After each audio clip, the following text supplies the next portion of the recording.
Welcome to another edition of the Two World Podcast. I'm one of your co-hosts, Jacob, and I have with me today. I am Barney. And one of the most exciting things happening in our world right now is the 2022 World Cup taking place in Qatar. And there have been a lot of interesting stories that have come out of the World Cup so far. And one of the most fascinating ones to me is the story of Japanese fans who, after matches, have gone around the stadiums and cleaned up trash to make them tidy and to help out. And this has really captured the collective imagination of many people around the world, admiring the willingness of these fans to take extra time out of their schedules to do this work. And one of my friends emailed me, Michael Ludwig, who had been a guest on our show before. And he said, wouldn't it be interesting for you and Barney to delve into that topic of what is it about Japanese culture that would value this type of service to the broader community? What could it mean? What can we learn from it? And so we want to do that today. And in addition, we also want to give a shout out to the other podcast that Barney participates in, English All Over the Place, because he and Sean also recorded an episode related to the 2022 World Cup. Their episode is entitled My World Cup Overfloweth. So, any of our listeners, if you're interested in delving more into the topic and to hear their wonderful quiz and humorous insights, you should visit them over at English All Over the Place. So just to get us started, Barney, when you heard this story and when I emailed you about this idea, were you surprised?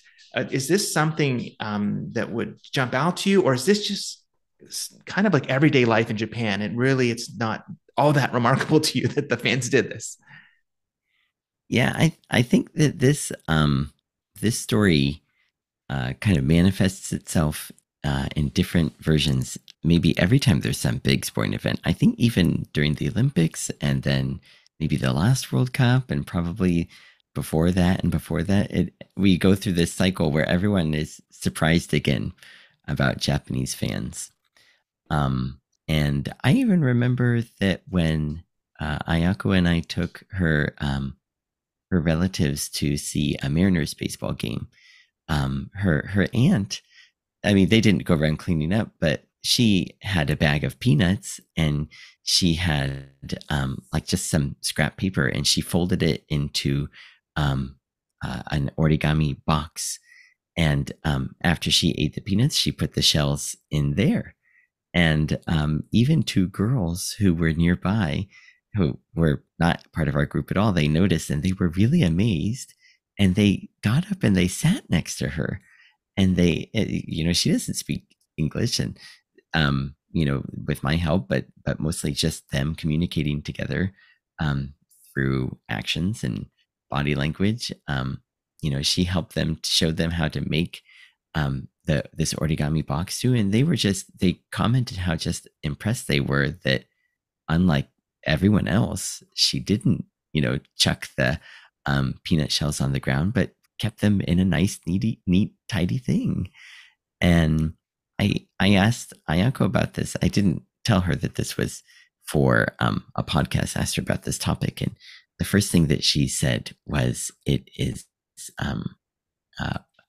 the Japanese word is Omotenashi.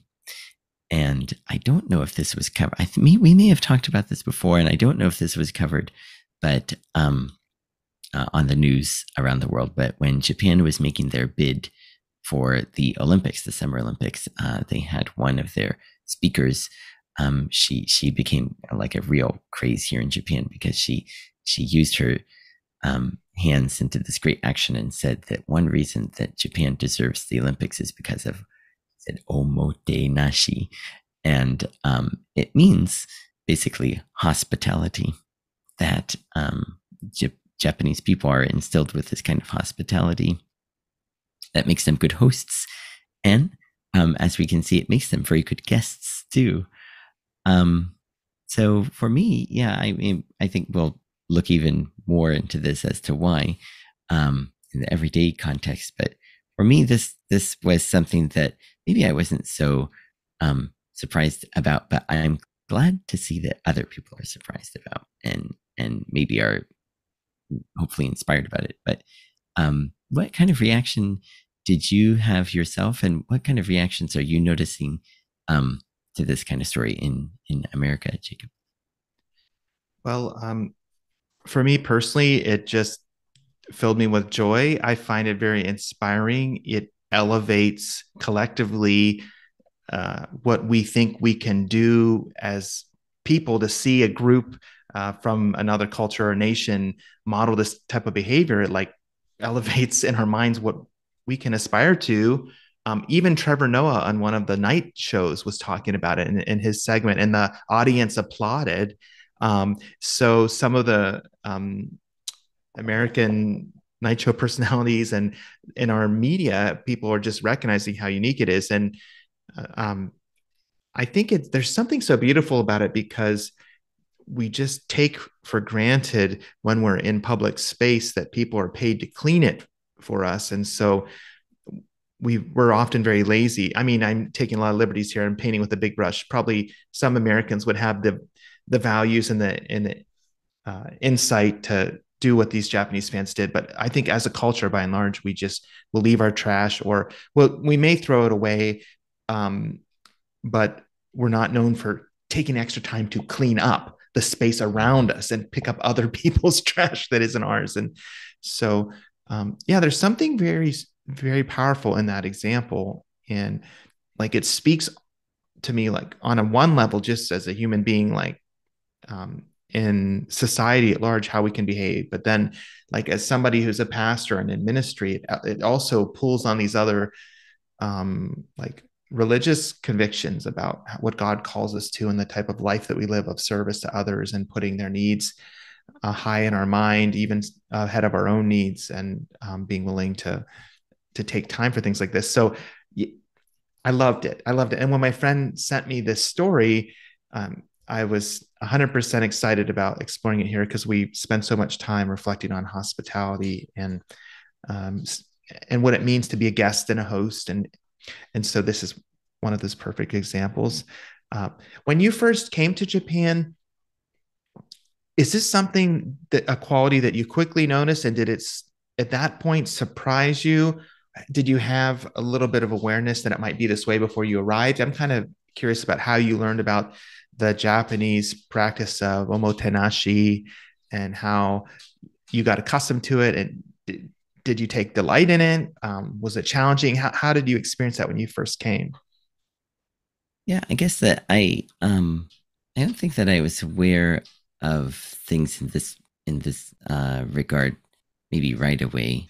I think I knew that people often went out of their way to help others, especially guests, tourists, who maybe they're looking for. I think maybe a lot of us have heard the story of a tourist is looking for some item at one shop and the owner can't find it or doesn't have it, and the owner will close their shop and take that tourist to somewhere that they think that they do have it and help, like really go way out of their way to help them find just what they're looking for. um and it wasn't until maybe being in Japan for a while that not a long time, a few months, that I found out that the kids, and when I heard this really struck me as bizarre, and it might you as well. I found out that the kids have to clean the classrooms and clean the bathrooms and clean the kitchens and whatnot, even from as young as kindergarten. I Wow. mean, kindergarten they don't have to do the kitchens, yeah, but yeah, kindergarten they do for sure. But then consistently from elementary school and junior high and high school, that's they have to clean after they eat. They clean up, and like they actually scrub the floors and whatnot. And then a few times a year they have like the soji, like a really big cleaning event where they all do the windows and everything. And again, talking with Ayako, she said that probably this spirit is born in people by the fact that, like you were saying, that we don't have people that are, I mean, we do, but typically at schools, we don't have people who are paid. There's no paid position of a janitor at a school. that it's up to the students and the teachers. And I think that this really sticks with people about cleaning their own, keeping their own personal space or the space that they use together as a group clean. And then I think that it expands to, when they're being around others. And probably it would be interesting to talk with Japanese people at these events. They probably feel maybe even a little uncomfortable. I mean, I'm sure that they expect to, don't expect everyone to go around cleaning up like they do, knowing that they're going to a different culture, but probably makes them feel a little bit uncomfortable seeing all of this trash around. Sure, sure. Yes. Well, as you were kind of getting acclimated to life there, did you feel that there was an on ramp into this practice for you personally? Like, were you able to kind of adopt some of the philosophy personally? And what is that journey like to kind of go from a context in the US where it's less on our minds or maybe not on our minds to maybe an everyday reality that you need to think about in your role as teacher or parent or wherever you are? Probably some aspect of you in your mind needs to be this awareness of the public space and how your responsibility extends to keeping that clean. I'm just kind of curious about that part. Yeah, at first, probably I noticed it when I realized that there are so few trash cans in public. That was really tricky because that's something that we're really used to in the US, being able to, you know, have something and be able to throw away while you're on the street somehow. But yeah, there's so few trash cans in many places. And I know that one park that, actually one shrine in the middle of Tokyo, that's one of the biggest ones, most popular ones. Um, they they explain it. They actually have a few signs that say that they don't have trash cans around, um, primarily to keep the crows from wanting to go there to to peck out at the trash, but also just the idea of they don't want people to leave their trash there either. It's funny that having the presence of trash cans might actually make things messier, um, in the end than not having them. Wow, that is fascinating. It's it's counterintuitive in some sense from the logic we often use in the United States of if there aren't trash cans, people will litter. So if you put trash cans there, at least the trash will be collected in these common areas and it will look cleaner. To saying if we put trash cans out, people might use them, and the smell and the decaying items or food will attract crows or other insects that will be less sanitary. That's the even a higher level of cleanliness to think you don't even want it collected. You because it will draw these animals, but that makes sense. You would just need commitment from your population at large to not litter for that to work, to take it back home with them, and throw it away in their homes.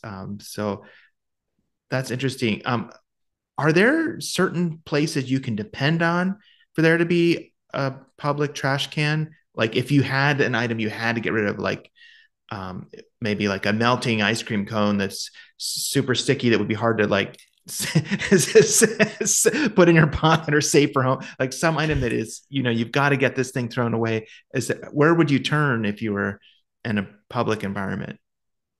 Yeah, that is frustrating because that really does happen, and and I think that maybe I work well in Japan because I also really am into cleanliness too, and I really don't like this feeling of having this trash that I can't throw away. But I there isn't really anything so dependable. Like if you can find a convenience store, they'll have some small trash cans, but I even feel a little bit hesitant to use those because you do get the feeling that they're just for items that maybe you've bought at the store, at the convenience store. Oh, Um, and in some places, they have trash cans, but it actually says don't throw away things here, like from your home, or from outside of this area.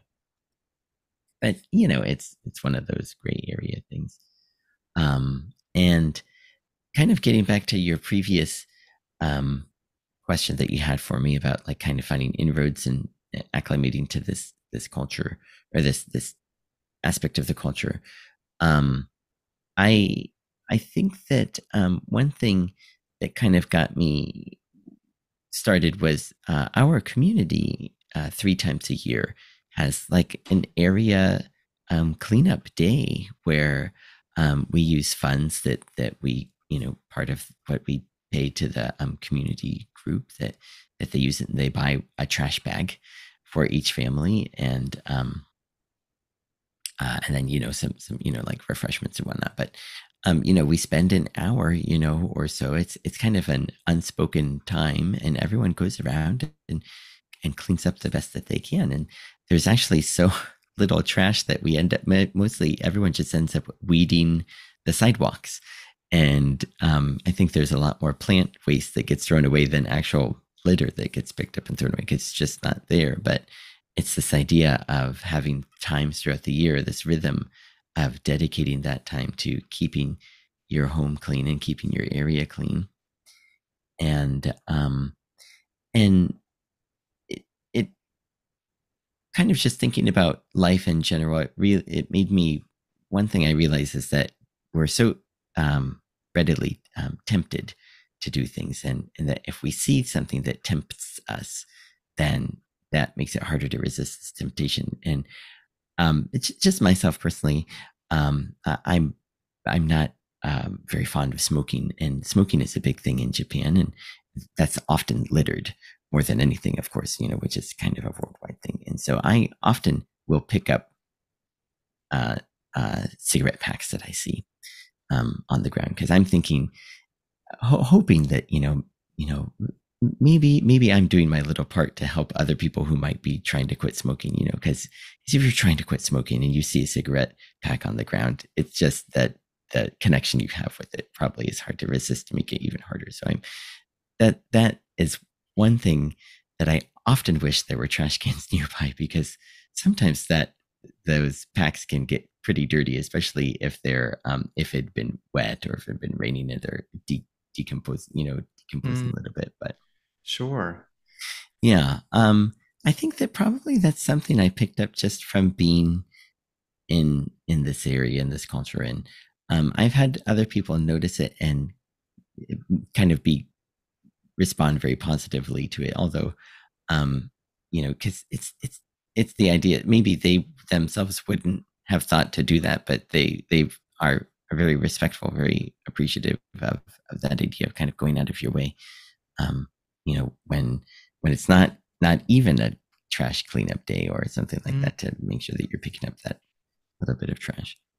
Do you feel like there was already fertile ground in your life for this practice because of your heritage, kind of coming out of the Mennonite tradition with an emphasis on stewardship and responsibility? And I just am thinking of maybe even uh, my own experience of your parents and what I would imagine your family culture would be. How anytime I've ever visited them, the home is so clean. They really do good stewardship with keeping their properties nice. And was that a crossover, so to speak, that you brought with you into this context where you are now, that kind of you built on with the Japanese understanding? Or Yeah, I think that's a good observation. And when you were talking about how this topic is especially pertinent to you as a pastor, yeah, being good stewards was the first thing that came to my mind. And on the one hand, where I grew up, our neighbors aren't very close by, so it's easy not to think about them and how our property might reflect on them. But you're right that my parents always had this idea of making things clean and being respectful in that way. And I know that my mom got it from her parents when they were living in Orville. They definitely did have neighbors nearby. And my grandma was always very careful with me every time after I mowed the lawn for her. She was really always took time to remind me, make sure that you sweep away the grass clippings from off of the drive. And then also make sure that if any of them got on the neighbor's drive, to sweep them kind of back into the area too. And yeah, for me, of course, this just seems like something that maybe everybody was doing, but I don't know if maybe everyone um, kind of grows up with this kind of idea and this kind of notion. But when I talk with Ayako here in Japan, I think everyone for sure has this thought in the forefront of their minds that they wouldn't, if they accidentally make their neighbor's area messy, they would for sure clean it up somehow the best way that they could. Oh, that's so interesting. Well, I know that when I was able to visit with you there in Japan in 2019 for my sabbatical, that was one of the things that really struck me. And I would even say, I would even broaden it more to public space in general and one's behavior in that space, and the idea of hospitality being not just keeping the space clean, but being respectful with how you speak and how you use your devices in public. I remember riding on the train and it being quiet and I was so surprised that people were just really trying to keep the environment quiet so other people wouldn't be disturbed by talking loudly on their cell phone or watching media on their phone without earbuds or something like that. And that was it just leaves such an impression. And if you're used to being in environments where that's not a major focus. So I have a picture I wanted to share. And this is from one of the days where you had recommended for me to travel to a specific spot.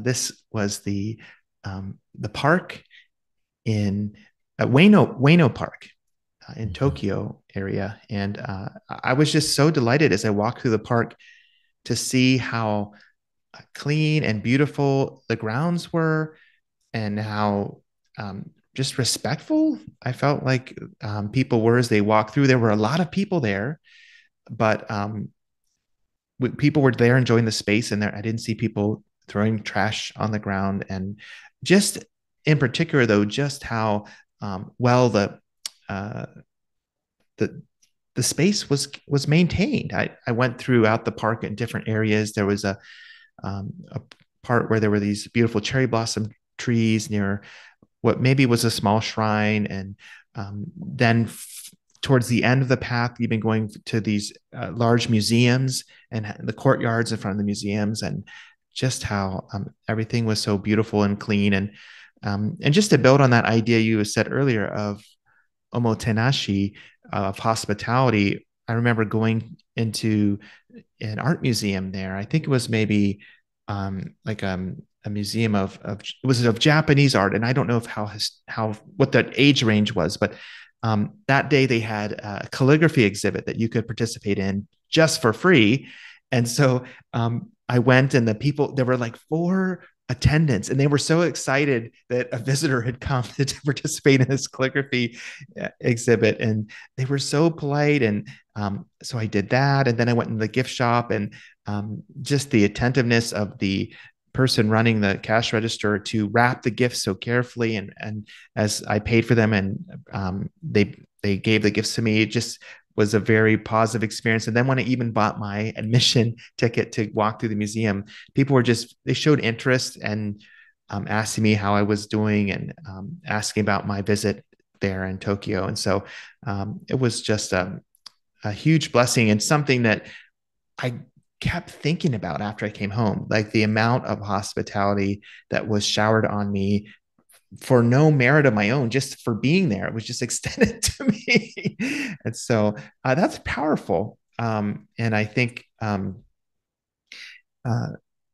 coming back, and I spoke earlier about being in ministry, it made me feel like one of the things that I really want to emphasize as much as I can is how transformative hospitality can be here or wherever you are in life, as a sign to affirm another person, to help them feel like they care, to help them feel like they belong. And so as our church has been going through this visioning process after COVID to kind of discover who we can be in the new season of, after all of this change. Hospitality has emerged as one of those major areas of focus that we want to extend to visitors and guests in our broader community. And we have a number of College of Worcester students who have visited our church, and we tried to extend that hospitality to them. And it's just very meaningful, is what I want to say. And I was so grateful that during sabbatical, I was able to experience that form of hospitality when I was in Japan.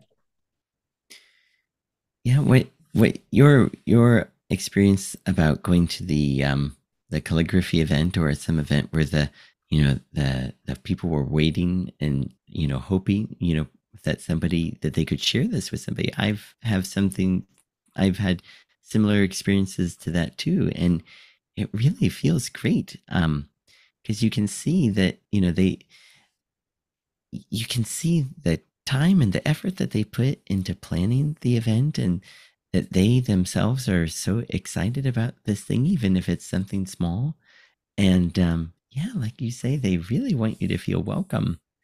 And I think that maybe you feel or actually, let me ask you, when we went to the outdoor museum, the kind of historical museum The that Boso Bozo no Nomura. Mora. Yes. Yeah.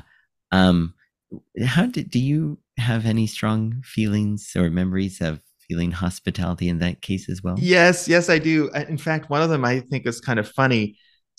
We went in and you had paid generously for us to go to this tea ceremony, and we went in to sit down, and you very naturally sat on your knees, and we're very comfortable there. I was trying to sit on my knees. I am a very inflexible person, physically inflexible. I was having the hardest time. I was like trying to bend and kind of, I was looking probably pretty uncomfortable. And the host of the tea party or the tea ceremony was like, you don't have to sit on your knees. Why don't you just sit how you're comfortable? And but she said it in a very gracious way. And I thought, oh, thank you. That does put me at ease, and kind of smiled as she said it. And so then I like sat, cross-legged or something like that. But yeah, that was one expression that day. I remember one of my favorite memories too, was going and sitting up in this attic, of this one old structure. Did you say it was Edo era? Or is that what the Mm-hmm. era was Mm-hmm. of the Yeah. architecture? Mm-hmm. And we had a nice view of this courtyard, and this small child came up the steps and like looked around and was like hello or something, but maybe said hello in Japanese, and we were like hello, and we waved, and just the friendliness, and then I think they just went back down the stairs, but there was just a general sense of the people we came across that day were friendly and would wave if we waved, or if we needed help, would be there to do that. So I remember a number of times that day, um, taking off my shoes to go into a building. And then when I would come back, my shoes would be pointed the other direction, like in very orderly place. And I was like, Barney, that's so interesting. Is that the direction that they're normally oriented? And you're like, yes. And so it's like, oh, somebody took time to get my shoes going the right way. So when I come back, they're already pointing that way. So all I have to do is slip my feet onto them, which is really nice. I guess in another sense, it's instructive because it's like, oh, as a guest, now I know, when I see my shoes turn around for the second time, this is the practice that you put them this way. So it's also like they're helping, but they're also showing like this is how we understand is the best way to do it. So those are a few memories that come to mind from that day. Yeah, there was maybe one more. We went to this area where there was drumming, and up on the stage, you could get up on a stage and use the drums. And I was just impressed with how much people were patient to wait their turn. Like people weren't like angling to, push in and quickly and run ahead, but everybody waited very politely till it was their turn. And I think we also had a similar experience. There was this area where you could use stilts, and there people were patient, waiting their turn for that too. And it was pretty fun to watch you walk on stilts. I couldn't even get off the ground, but you could go a little ways, which is pretty cool. So yeah, how about for you? Do you have any memories? surrounding that time or any of the other things Hmm. we did together when I was there that struck you as oh, this is probably pretty hospitable for Jacob or for us? Yeah, the first thought that came to my mind also was the tea ceremony, and thinking that I think that we went on just a weekday, so they weren't. It was kind of probably the same thing as the calligraphy, where they're not expecting a lot of people and hoping, and then when we arrived, they were just so bright and delighted, and really made us feel really welcome. But and then the neat thing was, it was all within the context of maintaining like the tradition of the tea ceremony. They didn't necessarily change anything for our sake. um I think, like, they explained it to me that it really is acceptable just to sit, kind of like the cross-legged style is fine. But they didn't try to uh, like sweeten the tea or anything like that, or try to adjust it for tastes. They did say, the tea is probably more bitter than what you're used to, but they were showing us like the pride and the respect that they have for the tea ceremony itself, and letting it kind of speak for itself as the ceremony and the experience being part of the hospitality, instead of necessarily changing it to try and fit um, what they think might be our preference, or not preference, or not. um, yeah, that really stuck out to me. And yeah, when you talked about the drums, then I thought too, and I remembered myself how people were really patient and willing to wait their turn, as people had fun just trying out the drums. And um, when I took Yuma and Silas there a few months ago, we had the same experience too, where we were waiting patiently for our turn. And then when we were done, other people were waiting patiently for their turns while we were drumming along. And it's nice that people feel the way that people understand, or people have this notion of how to um, just naturally um, kind of cooperate cooperate together to let people have their to enjoy what they're doing, kind of at their own pace, and not make them feel rushed, and know that eventually it'll be their turn, and that the people that are waiting for them will respect them and let them have their own time too. um, when I think about other experiences that I've had, traveling or whatnot, or just being back home, it does kind of feel like a little special thing that is here in Japan. And just to piggyback on that, I remember when we went to Akihabara, and I wanted to get a picture of us together.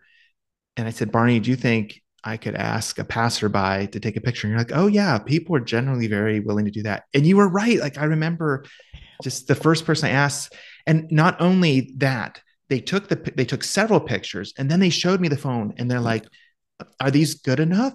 And I was so impressed with that because sometimes, here in the US, people will, yeah, they'll take the picture for you, which is nice in and of itself. But Hmm. it's rare for somebody to also say, is this good enough? If not, I can take more. And that was kind of going the extra distance, which is that Omotenashi, I think, and which is fantastic. Yeah, that was at the train station. So you, people were, reasonably going where they needed to go, but they didn't mind at all. And stopping, and yeah, like you say, take a few photos from different angles, or different, vertical or portrait or landscape, and yeah, and then check with you. How does this look? And then it's really interesting that I think it's yeah, I think that you never hear about people saying, mentioning the golden rule or anything like that. You don't see it posted anywhere in classrooms or whatnot. But I think that there really is the sense of treating others the way that you want to be treated here in Japan as well. Absolutely. And I was hoping if I could just share just one more story of the visit. I remember going to your in-laws' house and sitting at the dinner table, and your mother-in-law kept bringing out food item after food item and offering it to me. And then towards the end, she had these really sweet candies. And I think she was asking you, like, do you think he'll like this? And you're like, I don't know that he'd like that. But she gave it to me. And then I eat it and I said, "Oh, this is good." And she was like so delighted that I was eating these candies. And then she sent me away with all of these delicious snack items that the next day I could enjoy when I was in my hotel room. And it was just so sweet, the amount of hospitality. And it's sometimes, yeah, you'll experience that here too, for sure. When you go to somebody's house, they want to go the extra mile to get you some delicious things to munch on or to enjoy. But I just was really impressed with how many different things she kept bringing out, to really spoil me there. So it was really nice. Yeah, I think that yeah, I think that probably Japanese people um there's kind of two takes on it. I think most Japanese people like having guests, like having visitors, even if it's somewhat unexpected. Um, I think there's kind of like backup. I know that for us, we always have kind of a few extra snacks around in case that one of our neighbors gives us things. We have one neighbor whose her father is I don't know I don't know if profession. He teaches calligraphy lessons, and he tends to get lots of gifts from his students, who are all older, basically older students. So he'll get lots of watermelons. He'll get fruit. He'll get all kinds of things, and especially something perishable like fruit. They often share it with us, and so we Oh, too wow. we have these kind of reserves because they have two kids that are around our kids' age of these snacks that are just like in case something comes, we can run and get those and kind of exchange that, just to let them know that we appreciate them sharing these things with us, and then here's a little something for them too.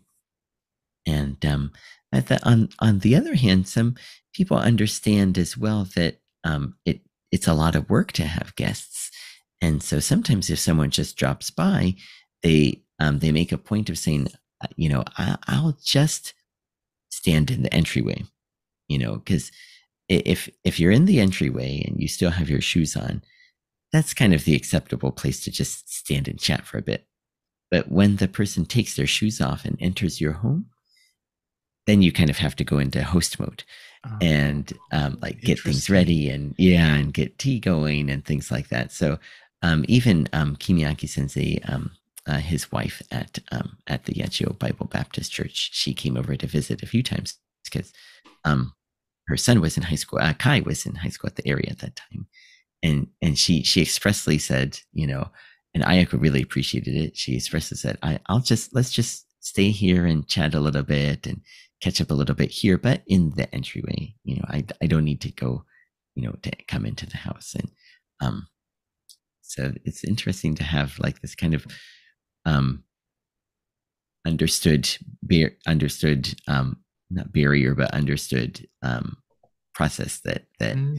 you can make each other feel comfortable by letting the other person know that I'm fine just here, just chatting. I don't need to come in, and sit down, and you don't need to take care of me. I just really appreciate how things are, even just this way.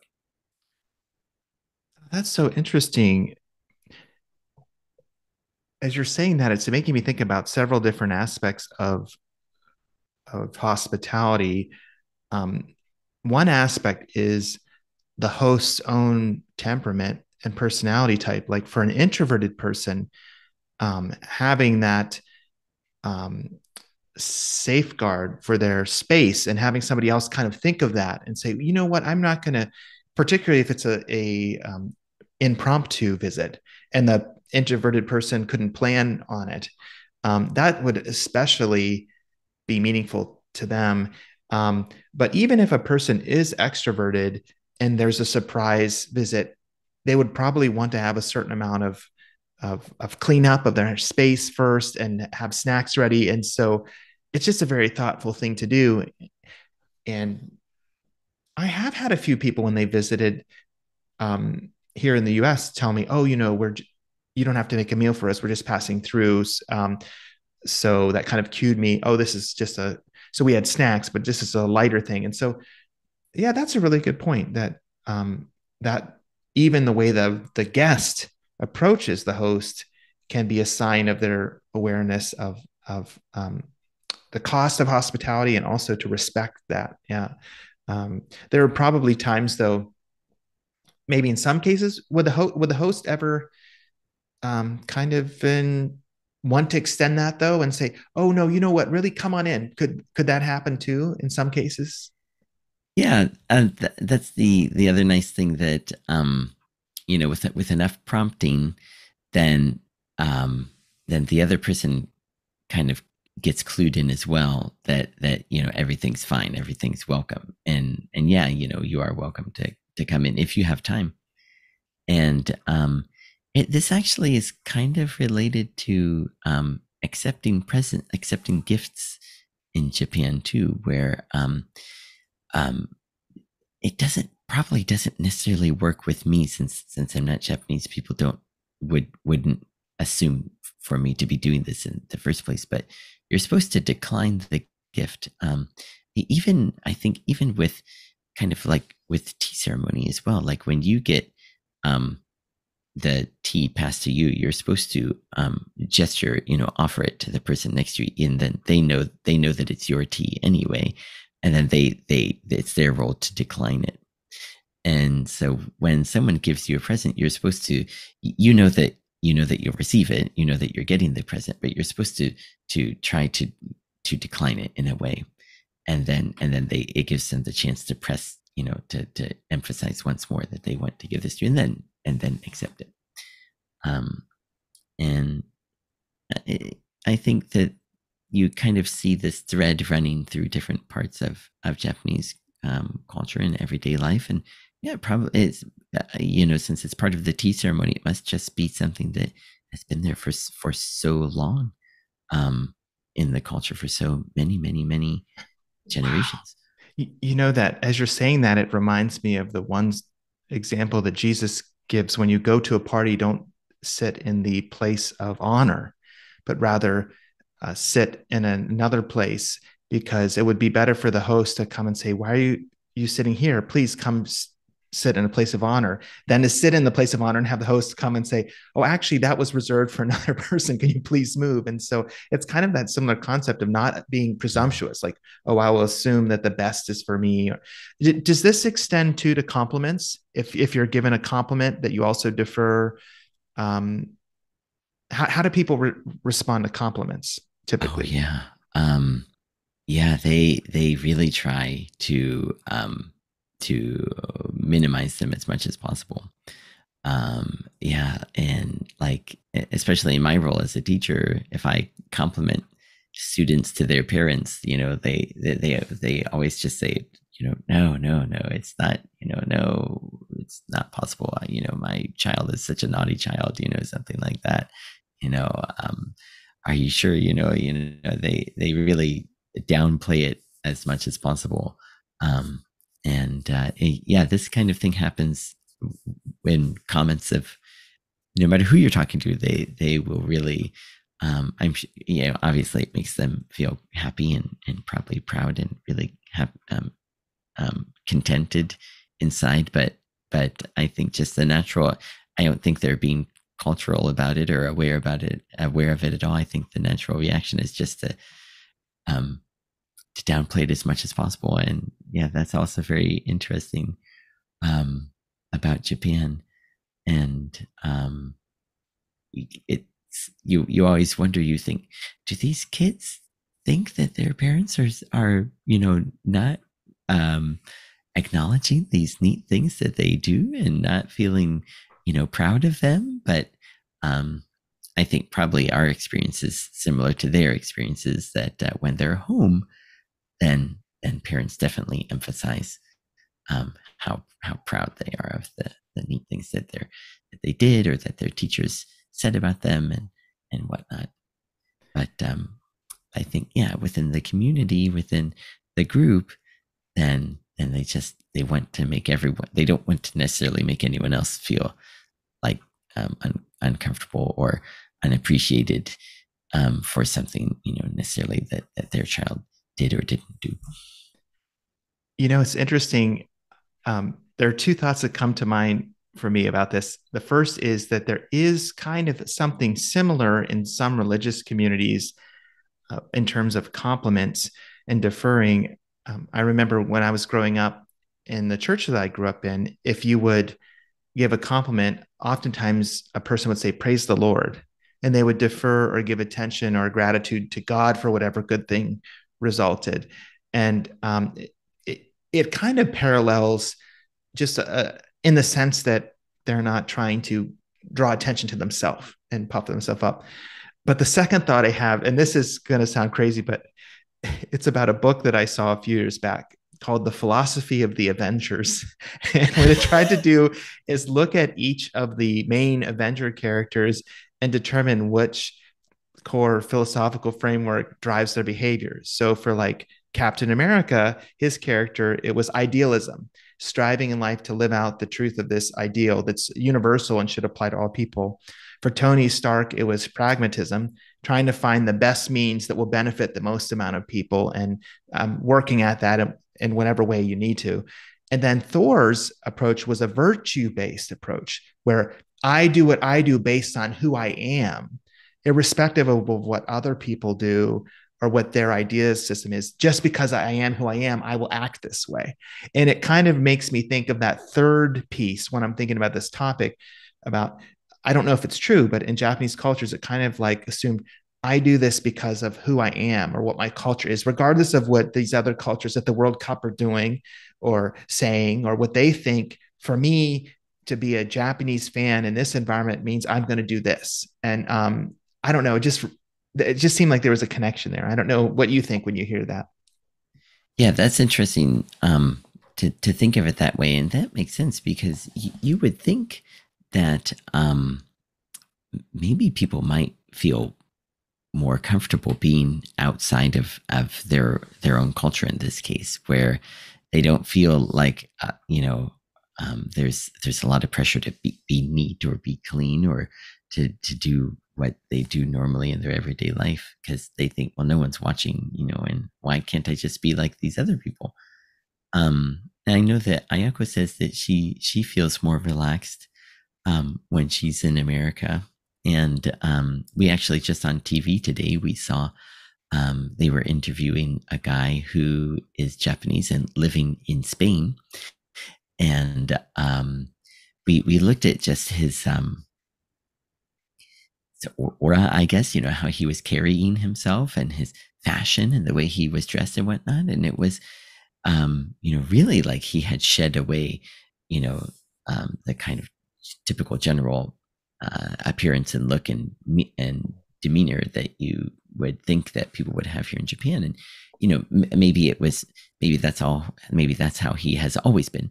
But, maybe living abroad, he felt that way. But I imagine for sure for him and for all Japanese people living abroad that they still have this sense, this part of them that just like we see these fans that they want to be respectful of the area where they are and the people around them, and to be neat and clean and tidy. And this kind of idea, this sense of also maybe extending to not wasting things, but you know um, being good stewards.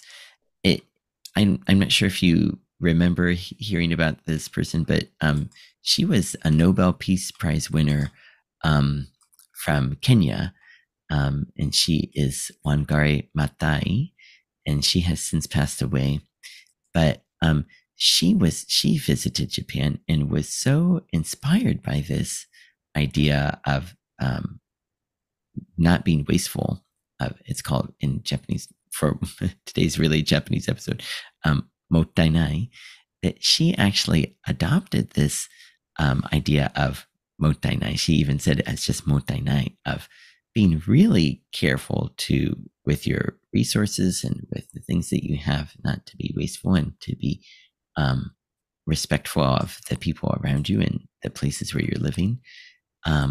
So sometimes, yeah, this what we see at the World Cup, what we see people talking about on social media about what Japanese fans are doing and Japanese athletes are doing, it can be inspirational to really people who have an important voice, not just everyday people, but it can really be inspirational to lead to changes in other areas and people wanting to adopt this kind of um, mindset. And that's the nice thing, that this is one thing that I think that we all really can adopt. That it's not hard. It's not asking too much, because I think that we all like being around clean areas, and if we see kind of these role models, picking up after themselves, even if it's just a little, we can all pitch in and pick up just a little.